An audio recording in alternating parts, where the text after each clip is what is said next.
ये सत्र जो है 20 फरवरी से और 22 मार्च ये चला है, लेकिन लगातार इतना समय नहीं चला। इसमें बीच में हमें 21 दिन की एक ब्रेक भी हमने दिया, और उस ब्रेक में जो कमेटीज थी अलग अलग पक्षों को लेकर के, बजट को लेकर जो कमेटीज बनाई गई थी उन्होंने अपनी मीटिंग्स की और बाद में रिपोर्ट्स जो है वो भी प्रस्तुत की हैं। तो ये सारा सत्र आज इसका समापन हुआ है। सबसे पहले तो मैं आज हिंदू नववर्ष विक्रमी संवत 2080 आज चैत्र शुक्ल एकम है, आज नववर्ष का प्रथम दिन है। तो इस पर मैं आपके माध्यम से आपको सबको, हरियाणा की पूरी जनता को बहुत बहुत बधाई और बहुत बहुत शुभकामना देना चाहता हूँ। इसी प्रकार जैसा हमको मालूम है कि आज विश्व जल दिवस भी है, वर्ल्ड वाटर डे। तो विश्व जल दिवस के नाते भी हम लोगों ने विधानसभा में भी इसकी चर्चा की है, और जैसा हमारा फोकस है कि दूरदृष्टि को ध्यान में रखते हुए आने वाली पीढ़ियों को जल की उपलब्धता हो, और वर्तमान जो जल हमारे पास उपलब्ध है उसका भी जो प्रबंधन है वो ठीक हो। हमने बहुत से काम इस समय किए हैं। इस आज के अवसर पर मैं आपके माध्यम से हरियाणा की जनता को एक संकल्प लेने के लिए कहूँगा कि जल का ठीक वितरण हो, ठीक उपयोग हो, दुरुपयोग ना हो, और जो हमारा ट्रीटेड वाटर है उसका इस्तेमाल करने के लिए भी वो आगे आएँ। माइक्रो इरिगेशन उसके जो प्रोजेक्ट्स हैं उसमें आगे बढ़ें, ताकि हमारे ज़मीन के अंदर का जो पानी है जो हम एक्सट्रैक्ट कर रहे हैं उसमें भी हम कमी ला सकें। तो जल कुल मिलाकर के हमारा कल है, इसलिए इस पर भी हम सब लोग मिलकर के सहयोग के साथ इस विषय पर भी जरूर चिंतन करें। हमारी सरकार का जैसे ये 9वां बजट था, चौथा बजट इस सत्र का था, जो वित्त मंत्री के नाते मैंने पेश किया है। कुल इस बजट में 45 घंटे काम हुआ। गवर्नर महोदय के एड्रेस के ऊपर भी चर्चा करके धन्यवाद ज्ञापन किया गया। सब विधायकों ने अपने प्रदेश की, अपने अपने विधानसभा क्षेत्रों की कुछ मांग है, कुछ डिमांड्स, कुछ समस्याएं वो सब उठाई हैं, सब नोट कर लिए गए हैं, कुछ का आश्वासन भी दिया गया है, और अगले वर्ष में जो जो बातें बढ़िया ढंग से उनकी डिमांड्स के हिसाब से करने वाली होंगी उनको हम पूरा करेंगे। इस बजट में कुल 7 अधिनियम भी रखे गए, 6 अधिनियम पारित हुए, 1 अधिनियम को वापस लिया गया। उन 6 में 2 तो बजट से ही संबंधित थे, हरियाणा विनियोग संख्या 1 और हरियाणा विनियोग संख्या 2। फिर नगरीय क्षेत्र जो विकास एवं नियम संशोधन विधेयक ये पारित किया गया। पंडित लक्ष्मीचंद राज्य प्रदर्शन और दृश्यकला विश्वविद्यालय सुपवा, इसमें भी बहुत छोटा ही एक संशोधन था कि नाम में पंडित लक्ष्मीचंद की जगह दादा लक्ष्मीचंद ऐसा करके संशोधन किया गया उस नाम में। हरियाणा विद्यालय शिक्षा संशोधन विधेयक, इसमें भी एक प्रावधान किया है कि जो एडेड स्कूल थे उनके सभी जितने अध्यापक, उनको पहले ही हमने एडजस्टमेंट कर ली है सरकारी अध्यापकों के साथ ही। मात्र 26 अध्यापक ऐसे बचे थे जो प्राइवेट स्कूलों में जिनकी यहाँ से एड जा रही थी, लेकिन आगे क्योंकि कई वर्षों से अब ये एडेड स्कूल का सिलसिला बंद सा है, प्रायः कोई उसमें नए एडेड स्कूल नहीं आ रहे हैं, तो आगे इस प्रावधान को भी खत्म कर दिया है कि अब चूँकि हरियाणा में स्कूलों की संख्या पर्याप्त है और इस नाते सब एडेड स्कूलों की ज़रूरत जो 1995-96 में महसूस की गई थी अब उनकी आवश्यकता नहीं है, तो उसको उसमें डिलीट किया है। इसी प्रकार हरियाणा विद्यालय ये हो गया। इसी प्रकार हरियाणा संगठित अपराध नियंत्रण विधेयक जो आज ही पारित किया है, और जैसा हम जानते हैं कि प्रदेश में जब भी कभी ऐसी घटनाएं अपराध की जो खास करके संगठित गिरोह अपराध में सक्रिय हो जाते हैं तो उनको ठीक से कंट्रोल करने के लिए, काबू करने के लिए पुलिस को कुछ विशेष ताकत ये दी जाती है। इससे पहले आज से 23 वर्ष पहले 1999 में महाराष्ट्र ने जो मकोका नाम का एक एक्ट बनाया था, उसी तर्ज पर बहुत से प्रदेश उसको अडॉप्ट कर चुके हैं, जैसे गुजरात ने, दिल्ली ने, उत्तर प्रदेश ने, तो ऐसे कुछ प्रदेशों ने उसको अडॉप्ट किया है। इसी प्रकार हमें हरियाणा में महसूस हुआ कि यहाँ जो बढ़ता हुआ अपराध है, खास करके दिल्ली के आसपास एक ऐसे गिरोह ये पनपने लग गए थे जिनके अपराध बढ़ रहे थे लगातार, उनके ऊपर थोड़ा सा और कंट्रोल ज़्यादा किया जाए। तो इस एक्ट को हरकोका नाम से ये एक्ट हमारा रहेगा, इसको पारित किया है। वैसे इससे पहले भी हम पारित कर चुके हैं। प्रेसिडेंट असेंट के लिए जब इसको भेजा गया था तो कुछ ऑब्जेक्शन उसमें लग के आए थे, उन ऑब्जेक्शंस को हटा करके और नए सिरे से और इसको पारित करके फिर से ये प्रेसिडेंट असेंट के लिए जाएगा। लेकिन बहुत जल्दी मैं समझता हूँ वहाँ से पारित होगा, क्योंकि सारे ऑब्जेक्शन उनके हमने समाप्त कर दिए हैं।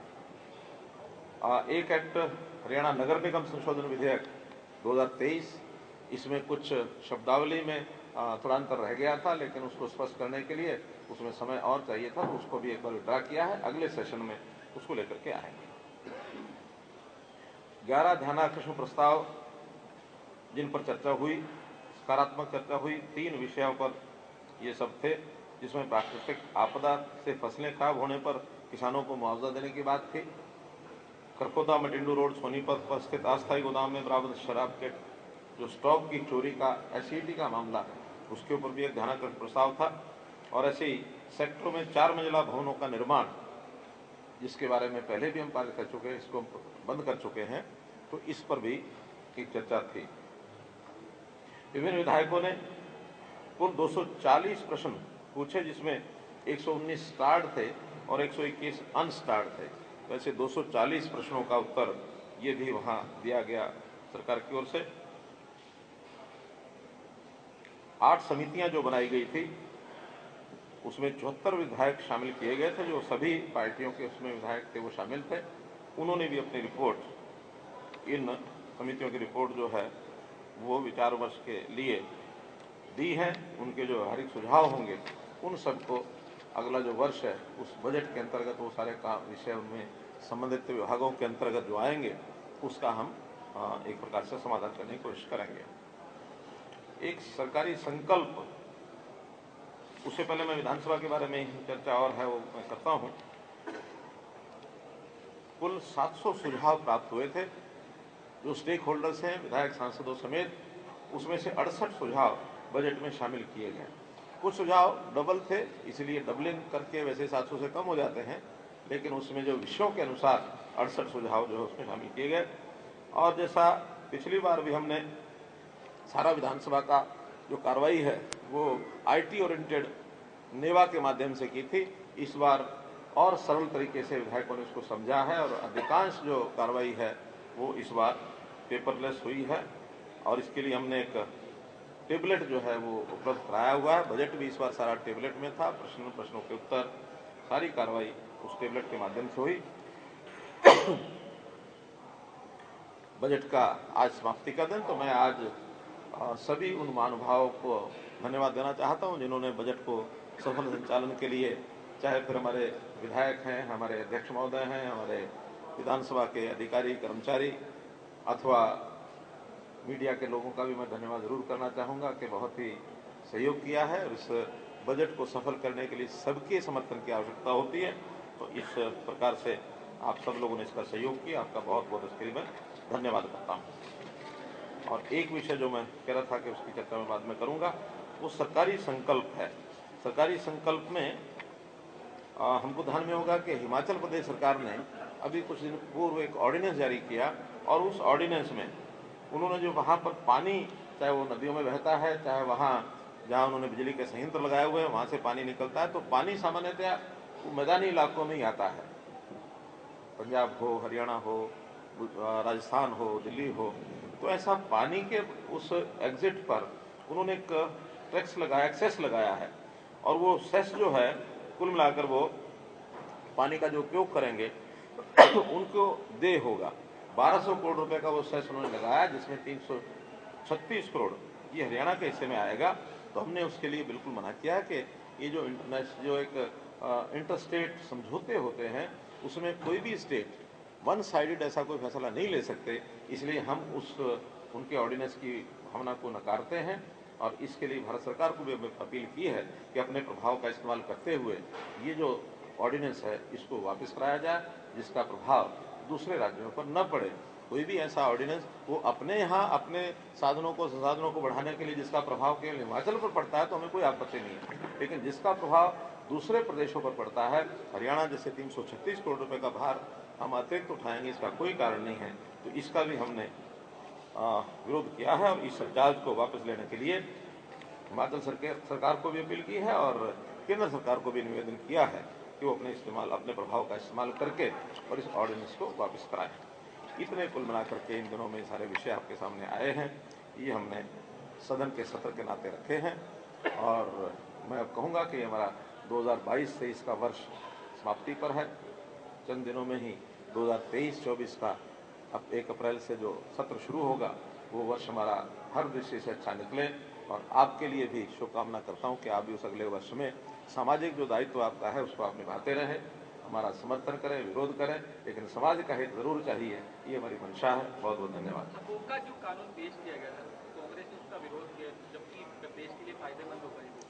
देखिए, उन्होंने विरोध नहीं किया है, बल्कि मैंने एक प्रश्न थोड़ा पूछ लिया था एक कांग्रेस के सम्मानीय सदस्य से, थोड़ा उससे नाराज भी हुए। उन्होंने कहा कि नहीं, हम इसका विरोध नहीं करते हैं, ये जो भी ऑर्गेनाइज्ड क्राइम के गिरोह हैं उनके ऊपर काबू करना चाहिए, शिकंजा कसना चाहिए।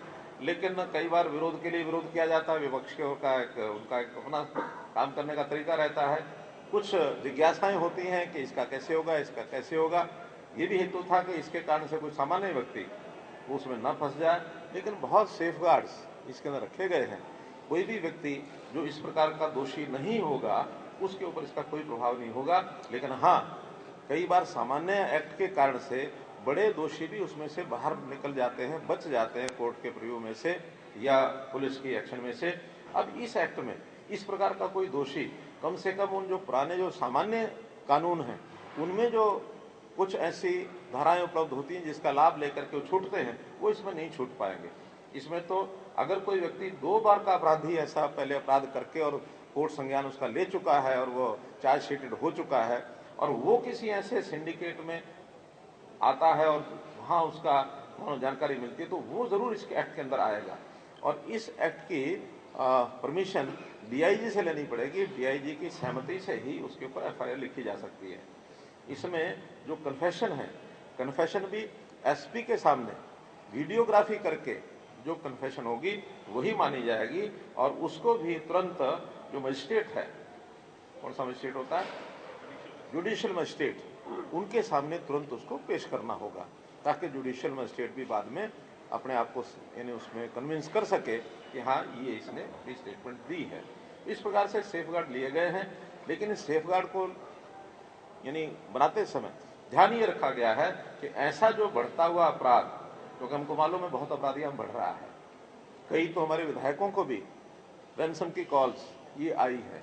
हमारे यहाँ दिल्ली के इर्द गिर्द, क्योंकि दिल्ली में ये एक्ट लागू है, वहाँ से डर लगता है, यूपी में ये लागू है, हमारे यहाँ लागू नहीं है, तो बहुत किस्से ऐसे भी है अपराध वहाँ होने के बाद यहाँ अपने आप को छुपा लेते हैं। और संयोगवश दिल्ली और हरियाणा का एक साझा बॉर्डर है। हरियाणा में जो पंजाब में जो गतिविधियां हो रही हैं, वहां से भी बहुत से लोग हरियाणा के अंदर लिंक बना करके और वहां पहुंच जाते हैं। बहुत से ऐसे जिसको कहना चाहिए कि राष्ट्र विरोधी गतिविधियों में भी, आतंकवादी गतिविधियों में भी, या जो तस्कर हैं खास करके ड्रग्स के, उनके साथ भी शामिल होकर के बड़े बड़े अपराध करते हैं। ये जो बड़े गैंग, बड़े अपराध हैं, इनका दायरा, इनका व्याप जब कुछ पकड़ा जाता तभी पता लगता है। अन्यथा तो इतना अपने आप को सुरक्षित मान करके करते हैं जिसका मुकाबला करना कई बार पुलिस के लिए भी आसान नहीं होता। अब ये पुलिस को स्पेशल पावर जो दी गई हैं, केवल उनको थोड़ा कंट्रोल करने के लिए ये स्पेशल पावर आवश्यक थी, हमने दी है। कांग्रेस के सामने सब बातें जब बताई गई तो उन्होंने बाद में स्वीकार कर लिया कि हाँ ठीक है, इसको हम पास करने के लिए सहयोग करेंगे। एक मांग थी कि भी इसको कमेटी को, सिलेक्ट कमेटी को दे दिया जाए, क्योंकि ये 2 बार पहले भी बिल पारित हो चुका है, हमारे यहाँ ही हुआ है, 2 बार प्रेजेंटेशन के लिए जा चुका है। दोनों बार जो माइनर जो संशोधन करने के लिए उन्होंने कहा है, इसलिए हम कर चुके हैं, इसलिए इसको और ज्यादा डिले करने का कारण नहीं है। तुरंत प्रस्ताव पारित करने के लिए और उस बात के लिए सहमति बन करके मैं पारित कर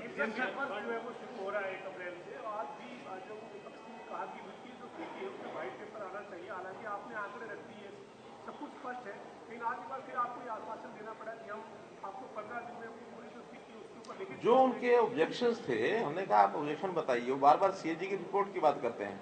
सीएजी की रिपोर्ट तो जो हमारा यहाँ का अभी तक किया हुआ काम है उसी के हिसाब से वो लिखते हैं। शब्दावली में छोटी बड़ी बात के अंतर हो सकती है कि हमारे यहाँ बजट की किताब में कोई एक शब्द कम लिखा है उन्होंने, या कई बार वो मिला देते हैं, दो चीजों को इकट्ठा एक स्थान पर लिखते हैं, तो उसमें से कुछ कंफ्यूजन जो उनके होंगे वो जैसा लिख के देंगे हम उनके कंफ्यूजन को दूर करेंगे। बाकी हमारे यहाँ किसी प्रकार की कोई दिक्कत नहीं है। जितने पैरामीटर्स राइट फ्रॉम 2004 हमने निकाले हैं, सब पैरामीटर्स में 2023-24 का बजट ये एक प्रकार से भारी पड़ता, हावी पड़ता है। चाहे हमारी BSGDP हो, GSDP, स्टेट GSDP हो, चाहे हमारी प्रति व्यक्ति आय की बात हो, चाहे हमारा टैक्स कलेक्शन हो, चाहे हमारा खर्च हो, चाहे हमारी आमदन हो, हम हर चीज में आज देश के बहुत से जो अच्छे प्रांत हैं उनके साथ खड़े हैं। इसलिए किसी प्रकार की कोई समस्या नहीं है। तो हम और आगे इसी प्रकार से बढ़ेंगे। हम देश में जो हमारा GST कलेक्शन है पर कैपिटा, उसमें बड़े राज्यों में नंबर 1 है।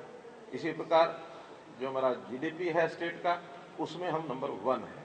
तो ये सारी चीजें ये दर्शाती हैं कि हमारे यहाँ, और जहां तक कर्ज की बात है, स्टेट डेट की बात है, उसमें भी हम जो विद इन पैरामीटर्स हैं 33% अलाउड है, अभी भी हम 25-26% के अंदर है। हम कहीं भी उसको तोड़ करके आगे नहीं निकले हैं। इसलिए उनकी शंकाएं कोई हैं उसको लिखित में हम ठीक करेंगे दोपहर। आज सदन में मुद्दा गूंजा, आज भी गूंजा, पहले भी गूंजा कि जो पंजाबी हैं उनको रिफ्यूजी शरणार्थी कहा जाता है, उसके लिए कानून बनाया जाए, कोई सजा का प्रावधान किया जाए। तो सरकार कुछ इस बारे में सोच रही है, कोई कैबिनेट की बैठक में आगे लेके आया जा सकता है? देखिए ये विषय वैसे तो जितना बहुत ज्यादा इसकी ग्रेविटी स्टार्टिंग में थी 1947 के तुरंत बाद, बहुत सालों तक हमने भी सुने ये शब्द, और खास करके ग्रामीण क्षेत्र में ज्यादा थे, शहरों में कम थे। अब शहरों में प्राय समाप्त हो गए हैं। ग्रामीण क्षेत्र में भी कोई पुराने लोग कहीं बैठे होंगे, थोड़े बहुत उसका प्रश्न चलता है। नई आबादी में नए लोगों में इस प्रकार का नहीं है। इसलिए सुझाव देने वाले तो दिए हैं, लेकिन हम इसका विचार करेंगे कि इसके ऊपर कोई प्रतिबंध लगाना ठीक है या वैसे ही लोगों को समझाना, अपील करना ठीक है। एक सेंसिटिविटी जो होती है वो आपस में मिल करके रहना पूरे समाज ने। और अब तो हम हरियाणवी इस नाते से अपने आप को हरियाणा के सब लोग मानने लगे हैं। जो लोग पहले पंजाबी, नॉन पंजाबी, हरियाणवी, नॉन हरियाणवी, इसके अंदर कई प्रकार का अंतर करते थे, लेकिन आपको ध्यान में होगा 2014 में हमने एक मुहिम ली कि सब लोगों को अपने आप को हरियाणवी कहना चाहिए। तो इसलिए हम हरियाणा के हैं, हरियाणा में पैदा हो गए। जो हरियाणा में पैदा नहीं हुए थे उस समय 47 से पहले के, 47 को ही आज 75 वर्ष हो गए हैं। 75 वर्ष में भी अब इन चीजों को पिछली पीढ़ी के साथ जोड़ करके कोई बहुत बड़ा, मुझे व्यक्तिगत रूप से तो इतना विषय लगता नहीं है, लेकिन फिर भी अगर इस प्रकार की बात होगी, हाँ, इस समाज के लिए अब शरणार्थी या इस प्रकार के शब्द की बजाय पुरुषार्थी शब्द ये जोड़ना चाहिए। क्योंकि वो जो लोग उधर से मात्र 3 कपड़ों में आए, आकर के मेहनत की, मजदूरी की, बहुत अच्छे अब शिक्षा के नाते से आगे बढ़ गए, रोजगार के नाते बढ़ गए, उद्योग के नाते बढ़ गए, एक से एक अच्छी जगह पर ऐसे सब लोग पहुंचे हैं, पुरुषार्थ के माध्यम से पहुंचे हैं। और ये पुरुषार्थ जो करने का स्वभाव है, ये न केवल उनमें बल्कि पूरे हरियाणा के समाज में पुरुषार्थ करने की भावना आनी चाहिए, ताकि सब मिल करके हरियाणा प्रदेश को आगे बढ़ा सके। फंड यूटिलाइजेशन के बारे में many MLA raise various question कि जितने भी फंड एलोकेट होते हैं इन्हीं डिपार्टमेंट में वो यूटिलाइज पूरा नहीं हो पाता है। तो आपको लगता है कि आने वाले समय विल भी अंतर रहा है? अंतर मैंने सदन में भी स्वीकार किया है कि हमारा जो 2 साल का कोविड का समय था, उस कोविड के समय के कारण से हमको एक सेटबैक लगा था। उस सेटबैक को ठीक करने के लिए हमने पिछले साल में काफी उस गैप्स को पूरा करने की कोशिश की है। खास करके जो भर्तियां हमारी रुक गई थी, वो भर्तियां हमने पिछले सालों में भी की हैं। यानी इन 2 सालों में भर्ती कम, उससे पहले हमारी पर्याप्त थी पिछले 5 साल में। अब लगातार हमारी ग्रुप सी की, डी की और HPSC की जो भर्तियां हैं वो सब उसके एडवर्टाइजमेंट हो गए हैं, CET का एग्जाम हो गया। मुझे लगता है कि 50,000 से ज्यादा भर्तियां अगले 3-4-6 महीने में हो जाएंगी। तो हमारी मैन पावर पूरी होगी। बजट की कमी नहीं है, बजट का ठीक यूटिलाइजेशन, हमारी जो भी नीचे मैन पावर जितनी ज्यादा होगी उतना उसका यूज होगा, वो इस वर्ष में सारा ठीक हो जाएगा। जहाँ कमियां हैं उसको हम दुरुस्त करेंगे, ये मैंने सदन में भी स्वीकार किया है। अमृतपाल के इंसिडेंट को किस तरह से देखते हैं? देखिए, कोई भी गतिविधि किसी भी प्रांत में, खास करके आसपास प्रांतों में होती है या अपने प्रांत में होती है, उन सब चीजों के लिए हमारी फोर्सेज अलर्ट हैं। कहीं किसी प्रकार की कोई बात नहीं ध्यान में आती है तो हमारी जो फोर्सेज हैं हमेशा सतर्क रहती हैं। तो इसलिए कोई नई बात अगर आएगी तो जरूर हमारी जो एजेंसीज हैं उस पर विचार करेंगी और अननेसेसरली पैनिक ना हो। लेकिन कोई बात अगर होती है तो उसके कारण इससे ढिलाई ना रह जाए, तो इन सब बातों में जो रास्ता है वो हमारी एजेंसी लेती है। सीएम साहब, भ्रष्टाचार अनियमितता के मामले को लेकर के चर्चा देखने के लिए मिली सदन में। ये भी कहा गया कि जो हरियाणा काडर के IAS अफसर नहीं है वो बाहर से आते हैं, कौन उन्हें लेकर के आता है और अगर उन्हें दोबारा से उसी जिले के अंदर पोस्टिंग में मिल जाती है। एक एग्जाम्पल भी रखा विधायक नीरज शर्मा की तरफ से। तो क्या ऐसा कोई विचार किया जा रहा है कि जिसको जिले के अंदर अगर ऐसी देखिए ये सब इंडिविजुअल केसेस होते हैं, वो किसी के ऊपर हम मत्थे पर दे के ये किस स्टेट का है, यहाँ का है, वहाँ का है। खास करके ये जो ऑल इंडिया सर्विसेज हैं ये किसी एक प्रदेश की नहीं होती है। ऑल इंडिया सर्विसेज में तो कोई हरियाणा में तो बहुत कम ही लोग होते हैं, बाकी तो तकरीबन बाहर के ही लोग होते हैं। हाँ, इन बिटवीन कई बार टेन्योर में कुछ लोग बाहर से यहाँ आते हैं, यहाँ से भी बाहर जाते हैं। अब हमारे अपने प्रदेश के ही बहुत लोग कुछ चंडीगढ़ में गए हुए हैं, कहीं दूसरे प्रदेशों में, दिल्ली में, सब जगह गए हुए हैं। ये intermixing of all India services ये एक सामान्य बात है। इसको लेकर के कोई हम वर्गीकरण करें कि ये हरियाणा के लोग ये करते हैं, बाहर के लोग ये करते हैं, ऐसा नहीं। एक मामले में फरीदाबाद अब कोई शिकायत आएगी तो विचार करें, कोई शिकायत आएगी तो विचार करें। धन्यवाद। को लेकर के अभी आगे क्या स्टेटस है? मैंने बताया कमेटी बनाई है, वो अपनी रिपोर्ट देगी तब करेंगे।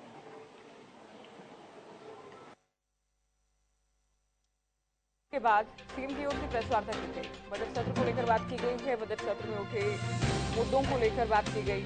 जो विधेयक पास कराए गए हैं उसको लेकर भी सीएम जानकारी दे रहे थे।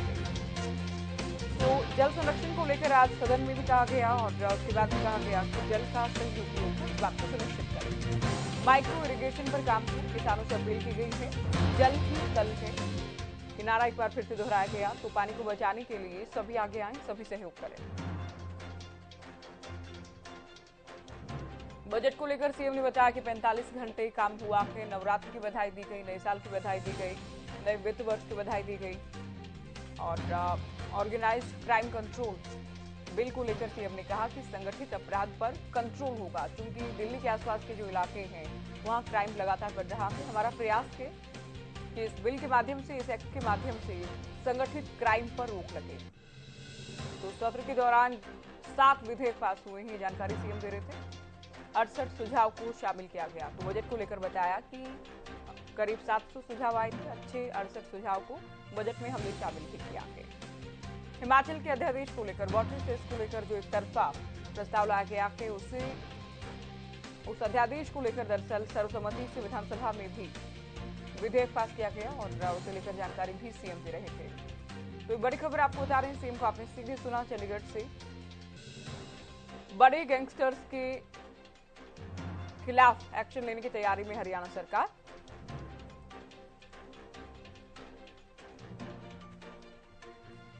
तो ऑर्गेनाइज्ड क्राइम कंट्रोल बिल को लेकर सदन में हंगामा भी देखा गया।